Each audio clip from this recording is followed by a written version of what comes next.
Hello. Thank you for joining me once again. Today I am reading The Children of the Law of One and the Lost Teachings of Atlantis by Jon Peniel. And I am on chapter 4. So, chapter 4, page 39. I greatly appreciate those that are listening because I really feel like this message the information that is in this book is so important that it's more than just say, hey, get the book. I have to do my part and at least read it for those who are not readers such as myself, I should say. And I am truly enjoying this process. So I am sharing with others that which I feel is very important and enjoying it in the meantime. So sit back and enjoy. And once again, The Children of the Law of One and the Lost Teachings of Atlantis by Jon Peniel, Chapter 4. One more book. Good question. It may not be just one more book to you. If you are a seeker of truth like I was, who has only been able to find bits and pieces among the books and paths you found, hopefully this book will bring them all together for you now. In any case, if you believe that caring, kindness, and harmlessness are what true spirituality is all about, rather than spiritual teachings, philosophy, dogma, beliefs, or what religion you belong to, we welcome you as a friend or welcome you home because we believe the same thing. Hear the essence, not just the words. One day, Zaim, who at this time had been my personal teacher for a couple of years, asked me to come speak with him. Peniel, one day, too soon, you will need to leave the monastery. You are destined to do many things with your life, important things. What things, Father? Teachers have different choices they can make with their lives, different directions. These have been called rays based on the 7. You can switch between rays, however, if you choose. Only one ray is totally dedicated to being a true teacher. Perhaps you will find a way to bridge the rays. He outlined the choices I would have after I left and discussed what each path or ray, as it was called, would entail. He also spoke of past lives and why I had certain talents other than being a spiritual teacher like music, writing, diplomacy, political leadership, and strategy. He told me that among other things, I had been a great writer in some of my lifetimes, and I would soon be called on to write the most important works that I ever had done. I was to present the teachings of the Children of the Law of One to the world, openly, publicly. Why, I asked. This has never been done before. Why now? Because of the time, my son. It is written. It is predestined. You need to write a book that will accurately reveal much of both the written and oral teachings before the end of the millennium. The oral teachings also? Yes, it is time. From the earliest days of human life on earth, some of the teachings of the Children of the Law of One have only been communicated orally from teacher to student, an adept monk to an elder monk. There were various reasons for this oral tradition. Special teachings were only imparted at a time when the student was ready to comprehend and to truly realize it and make it part of them. Also, spiritual concepts, knowledge, and training can be very etheric, complex, and subtle. As opposed to written teachings, or oral teachings allowed an enlightened teacher to instantly know if a miscommunication or misunderstanding was taking place during the instruction. This way, if there was a misunderstanding of an important teaching, the adept could correct it or wait until the elder's consciousness grew more. All this ensured that elders accurately grasped all aspects of vital spiritual teachings.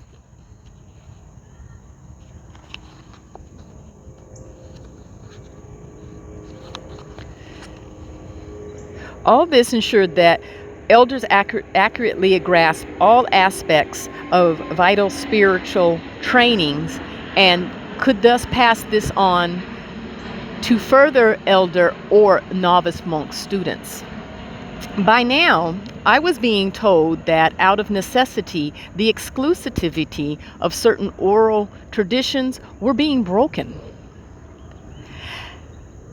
At the monastery, we were taught to be able to understand and communicate with people regardless of religion or culture. But presenting oral teachings in written form for the first time creates many problems with communications and understanding. Fortunately, I was given some special help for this task. In many of my interactions, courses with both elders and my personal teacher Zain, I was given special attention to reawaken my knowledge and skills regarding the problems of written word communication. As a result, this book strives for unusual clarity. Words are a very limited form of communication at best, Zain said. They are often and easily misunderstood. This is because words are but symbols, the meaning of which is subject to interpretation by each individual from their own point of view, as individuals' points of view vary wildly. When it comes to communication, written words are even worse.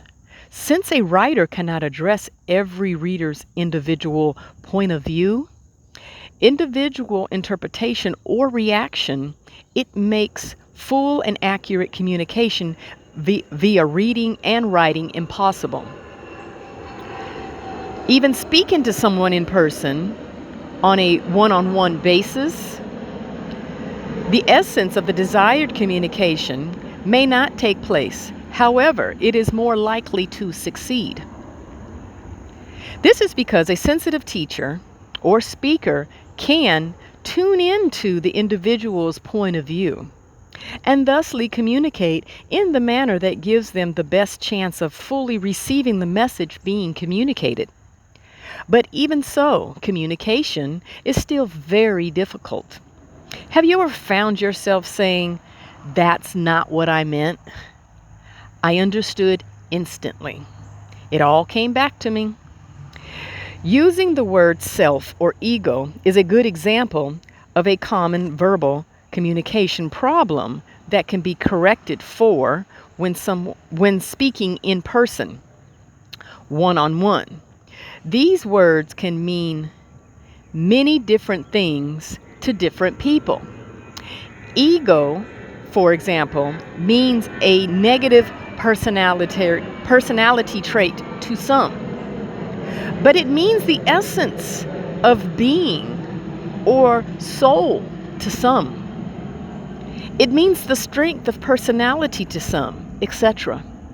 Self can mean the inner being to some and can mean the essence of selfishness to others.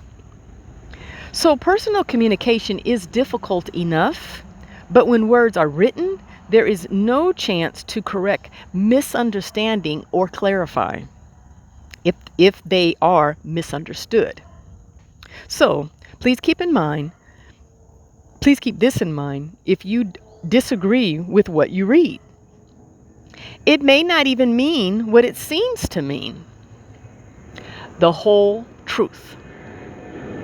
Zayn brought me over to the library and had Gabriel, the adept who was the keeper of the library, discuss more of the particular problems with writing spiritual teachings.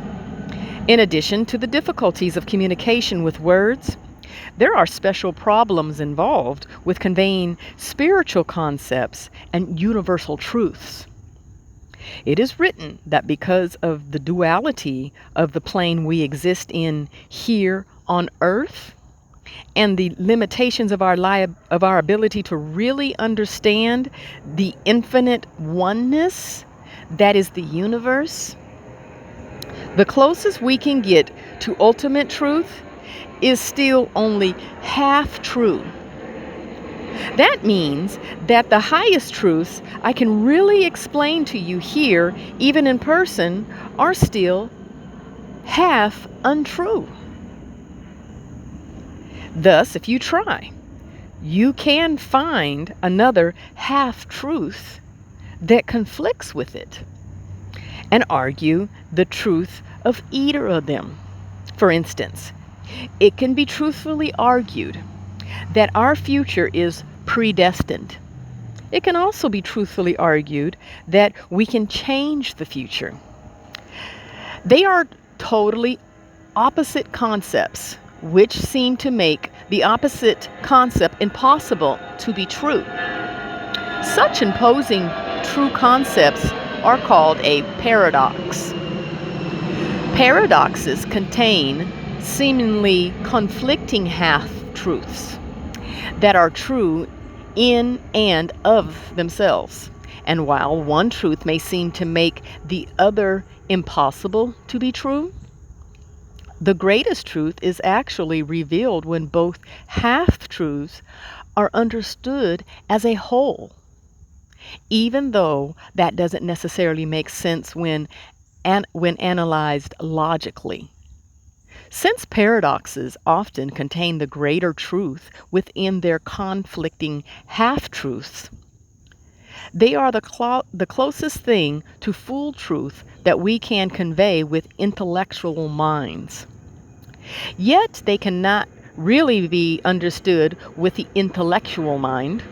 A paradox must be intuitively or spiritually grasped and understood. I understand what you mean. It is similar to a concept in a book I read before I came here. They called the total understanding of something groking. Groking? Yes. There is a need for a good English word for it, and I suppose we can use that. We should have that book brought here to the library, perhaps. But few people do groking. Many people choose to believe or focus on one concept within a paradox over the other. Thus, they lose the whole truth. For instance, in regards to the future, they may be either fatalist, thinking all things are destined, or they may believe the future is totally unwritten. As we know, neither are true, and both are true. Zayn interjected. You should grasp and accept a paradox intuitively. It cannot be truly grasped with only the intellect. Thus, an adept understands that both concepts are true simultaneously. For instance, regarding the particular paradox Gabriel was using as an example, we simultaneously know that after something has happened, what has happened was destined to happen. After all, it did happen. Period. That is absolutely true, is it not? Yet, we also simultaneously know that through free will, everyone alters and creates the future. Period. That, too, is absolutely true, is it not? Each concept opposes the other. It would seem that they cannot both be true, yet they are. Even though it may not be logical, intuitively having both beliefs simultaneously allows us to understand the broadest truth about events that may take place in the future. As far as totally pure ultimate truth, we can only get it when we are out of body in a higher spiritual consciousness that knows, not just intellectually, thinks it understands. Words can be stepping stones or sinking sand. I said, so how can I possibly represent such paradoxes and present the true teachings of the Atlantean children of the Law of One? Gabriel responded, regardless of the problem of written communication, the times require it. And even though it is not the best way to communicate and reach people, the one universal spirit, God, can be expressed in many ways, including words. Those who can intuitively interpret the meaning behind the words may be kindled and awakened to the spirit within them when they hear the words brought forth by same.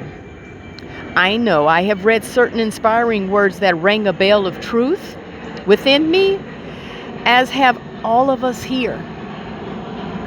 What kind of world do you want to live in? According to the teachings of the Atlantean children of the Law of One, universal principles dictate that the kind of world you live in and the creation of your future world is all up to you. It is entirely your choice and in your power to change, all by just making changes in yourself. Gabriel said, you need to include this concept with the teachings, Peniel, tell the people of the world this. Before any teachings or path can help you, you need to understand a simple, basic, preliminary truth and make some important decisions. Author's note. I will repeat the following teaching again later in the book, but it is important and such a fundamental issue that I think it should be included here also. The first thing you need to do is ask yourself a question. Think about it well and seriously, and then make some choices and commitments. Here is the big yet simple question. What kind of world do you want to live in? Once you decide that, you can achieve it. Here is the incredible but true deal we have in the universe. If you want to live in a good world, then be good. A paradoxical one. Then be a paradoxical being. It sounds simple, doesn't it? It is beautifully simple, but it does work. And it's based on sound scientific principles and universal principles. Which principles, Gabriel? I assume we are talking about science magic? Aren't we always, in some way or another? Isn't that what creation is? Let me give you an excellent example of this vitally important principle. An example that has been used by our ancestors for ages, and one that you will no doubt want to use for your students someday. You've worked in the kitchen, yes? He asked while looking at me with a deep and serious stare. Yes. You have seen how oil and water or oil and vinegar separate, even if you try to mix them. Yes, they don't mix well. And even at that, they don't remain mixed for long. Do you know why?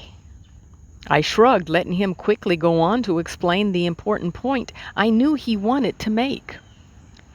It's simply because they have different natures, and they are each naturally gravitated to their own nature. We are no different. There are laws of physics that dictate this, but behind them, but behind them is an even more primary universal law or principle. As you attain higher consciousness, you will come to understand that the same universal principle that makes oil and water separate and find their own levels also applies to people and even their essence, spirits, or souls. Every individual will ultimately end up in the kind of world they belong in, with others like them. So if you want to live in a world of unselfishly loving people who are kind and care about each other, you simply need to be like one of those people or change to become one. That's easier said than done, I said.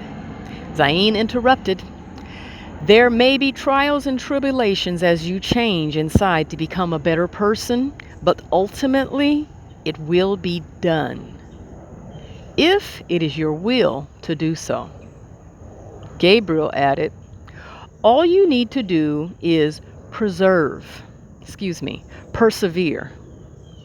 and you will attain your goal. That's all, just persevere. That's it. Zayn went on to give me more details of the principles. The world outside you will change according to the changes you make within you. This happens in small ways and big ways.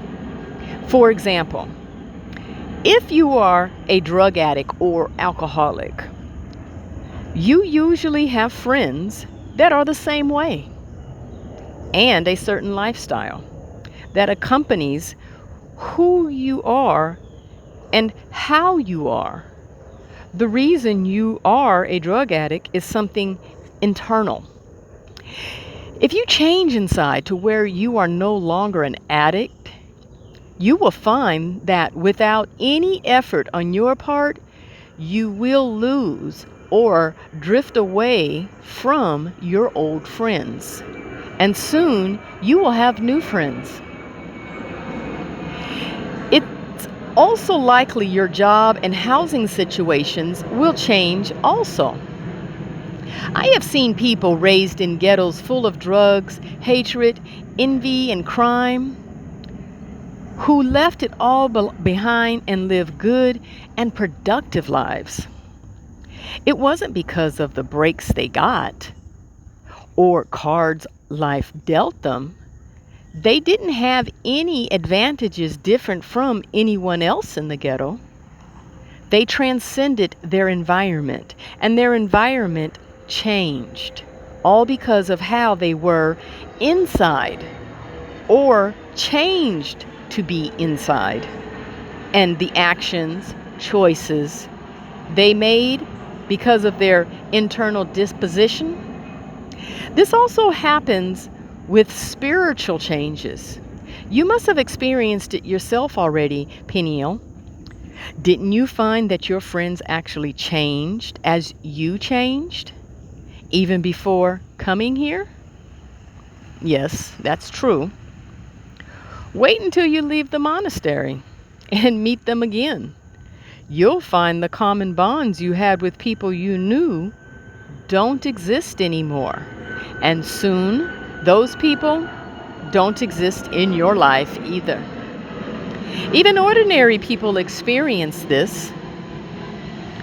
If they really change in consciousness, their old friends drop out of their lives, and new friends who are on a similar level or path come into their lives. You may still have your old friends in your life somehow, but they aren't in your life in the same way. The example of addicts was just an extreme one. It happens in subtle ways too. Of course, the ultimate change is enlightenment and gaining universal consciousness. As a result of that extreme and internal change, everything in your life will change radically. And it goes beyond the physical boundaries of your life. Also, when you attain universal consciousness, you will no longer be a prisoner to the physical plane.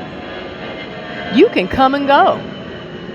And when your physical life is over, you can choose to come back and to help others or ascend to a paradoxical spiritual existence. It's all up to you. Everyone's own world is all up to them, from their immediate little world to the universal plane they exist in. And don't think it is such an impossible task to achieve enlightenment. Start by just becoming a really good person. Remember Enoch's example of imaginary worlds number 1 and 2 in the last chapter? If you want to change your life for the better, just become like the decent person Enoch used in his example of imaginary world number 2. You can certainly change that much, can't you? Does it sound so out of reach for you to just become one really good person? Of course it isn't. Well, if you can achieve that, becoming enlightened is just one step further. The purpose of presenting the teachings. We present these teachings with the hopes that they will move and inspire you to walk or continue to walk a path of oneness with the universe, a path of unselfish love, regardless of your denomination or other beliefs. And to those ends, as you read, if you don't understand something or disagree with something, please just disregard it temporarily, especially if it turns you off or your feelings of unselfish love seem to shut down. If you can expand your point of view somehow, perhaps with meditation, if you know how to do any, and contemplate the problem from a higher state, if that is not impossible, or if you still disagree or want clarification, please contact us by email or letter and tell us your problem with it. Give us a chance to understand your point of view and your problem with it. It may mean something others want, mean something other than it seems to you. It may not, but whatever the case may be, nothing is so important that it should make walls between us and dam the flow of our love. Don't you agree? A book with a built-in sequel. This book is divided in 2 parts. The first part will primarily contain some of my personal experiences, lessons, and discussions with teachers at the monastery. And in that format, it will present the teachings of Atlantis, actually the positive spiritual teachings of Atlantis, which are the teachings of the Atlantean children of the Law of One. The teachings cover a wide variety of spiritual and metaphysical subjects. It will also include direct translations of experts from a variety of the ancient texts. An instruction manual for life as citizens of the universe that got lost in a drawer somewhere. The teachings contain reflections of the universal spirit, including universal laws and principles of the spirit's manifestations and order in life. They can, therefore, be used as a kind of manual for or schematic of our relationships within it all. It can be something to help those who wish to get directly back in touch with God, attain peace of mind, and become truly kind, caring beings. The second part of the book gives actual instructions in the children's training system of daily mind and energy exercises, techniques, and meditations. The purpose of this training system was to help the children maintain harmony and balance of the spiritual, mental, and physical aspects of their being and help them to directly experience oneness with God. They were also used to re-achieve that balance and that connection if it had become lost. The same system was used in Atlantis and is still being used today by children of the Law of One around the world. Part 2 also provides you with amazing yet practical uses for some of the children's legendary Atlantean vibrational technology. You may have heard that some Atlanteans were well versed in the advanced use of color and sound for healing and consciousness altering.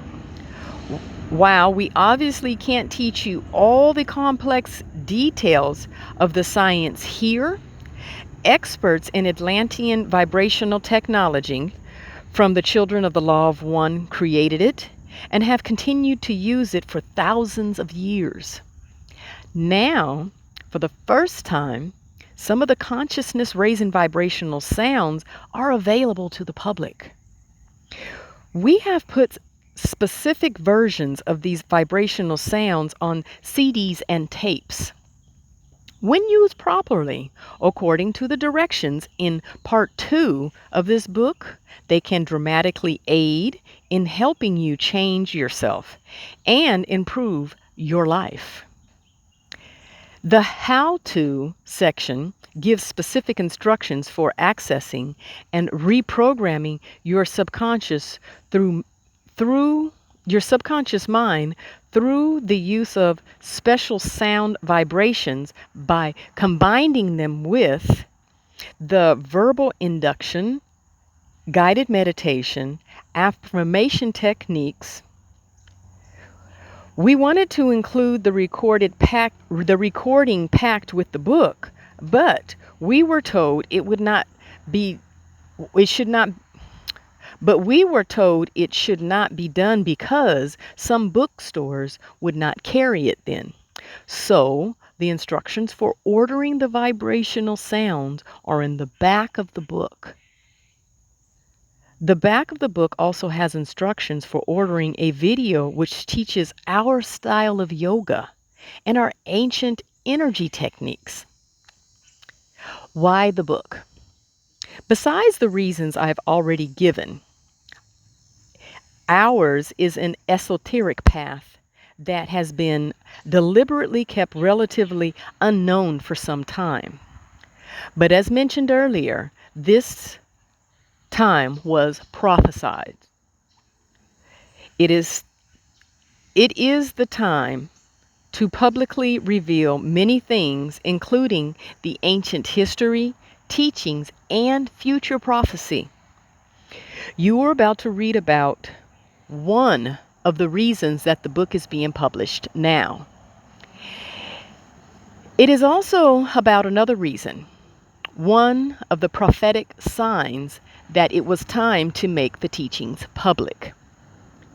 Even though the location of our Tibetan monastery was secret, isolated, and so well hidden that it didn't even show up on satellite photos, years ago it was attacked.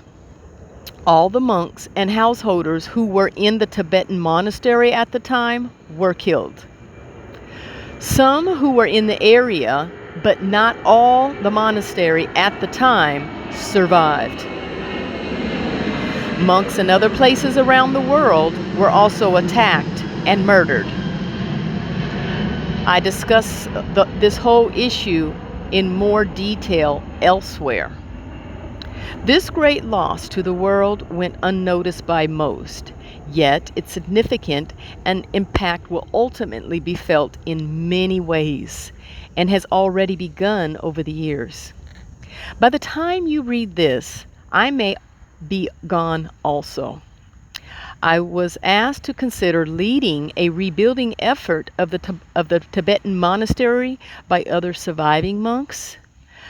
But I am much older than when I was there last, and was doubtful that my body could even withstand the trip. But if it was the will of God, I would do it somehow. After the attacks, I became the eldest teacher and head of our order, and thus was left with a great deal of responsibility. So before deciding, I went into deep contemplation, meditation to seek guidance. The choice was left to me, but I was reminded of my discussion with Zaim when I was young, when he told me I would be writing this book. Son, it is written that the day will come when the land of the teachers will be desecrated. Then you will know it is time to begin your writings, to make the teachings public. A new order in the world is to begin then. There will be a new order of darkness and a new order of light. You must initiate and herald the new order of light. I know this new order of light involves the kindling of a very old idea. It involves many people waking up to and recognizing the vital importance of the golden rule and really working to apply it in their lives. The golden rule, which is essentially just be unselfishly loving, is also basic and simple. It has often been overlooked. Yes, it's an old concept, but it is the most important spiritual teaching in the world. In fact, it is at the core of the ancient teachings. Unfortunately, even though the idea has been around forever and most everyone knows of it, the masses have never really caught on to it, realized its true meanings and significance. Thus, it has never been implemented in most people's lives. Yet, it is the very crux of true spirituality for all people, regardless of faith or lack of faith. Even most Christians who were given the golden rule as their only commandment by Jesus haven't gotten it, nor implemented it in their lives. But the golden rule has remained through time, a beautiful spiritual buried treasure, patiently waiting to be found and shared. And like a smile, it is universal, crossing all barriers of language, culture, and religion. Every good person on earth, regardless of other beliefs, agrees with it. And you can find common ground in it. Thus we choose the name Golden Rule Organization, GRO, for the umbrella under which many related projects are underway or planned. The Golden Rule Workbook we have written is the perfect vehicle for all those who believe unselfish love, and its offspring should take priority in any other belief, but who are not ready for the total sacrifices demanded by monasticism or others such full-blown spiritual lifestyles. The book gives a detailed program for improving your life and relationships by using unselfish love and other techniques. It also tells you how you can set up golden rule groups that can meet weekly or whatever for purposes of helping each other grow. Those who are interested in being involved, networking, or becoming part of a fellowship in their area are welcome to contact us. Getting back to the rebuilding issue, after contemplative meditation over the whole matter, it seemed pointless to rebuild in Tibet. Elsewhere, yes. Tibet, no. A new era was at hand. The signs were everywhere. The order had a new destiny. So, I declined to rebuild there. Unfortunately, while my decision was honored by the elders, some novice monks whose sentiment overwhelmed their higher senses launched their own rebuilding effort. It failed tragically and ended in more deaths. It is clear to me that a great change is upon the people of this world, and some of the traditional ways of the children are past and over. However, new ones must rise from the ashes of the old, and we continue to keep the most important teachings and traditions alive. We will support and teach anything that makes for more unselfish love, caring, kindness, and unselfishness, and that assists the return to oneness with the universal spirit. And in any case, the essence will always live on. You can destroy countries, cities, homes, families, bodies, minds, and even entire worlds, but the soul and love always survives and goes on.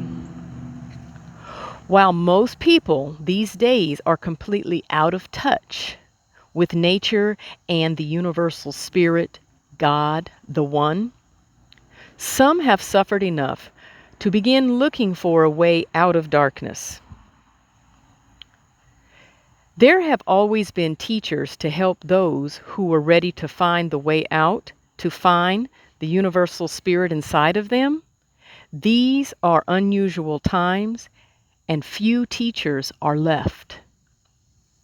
Thus, this book is also written as a preliminary aid to help illuminate those seeking the light of truth and unselfish love, and as a way to maximize the resources of light and continue making it available to all who are in need and are ready. In the chapter on the monasticism, we'll discuss other changes and plans to keep the work going. Okay, that's the end of chapter 4. Thank you once again for listening as I read The Children of the Law of One and the Lost Teachings of Atlantis by Jon Peniel. And pick up the book, read it for yourself, pass the information on to others if you feel inclined, or just continue to listening to me read. I appreciate that too, and I am extremely grateful, for I am enjoying this process.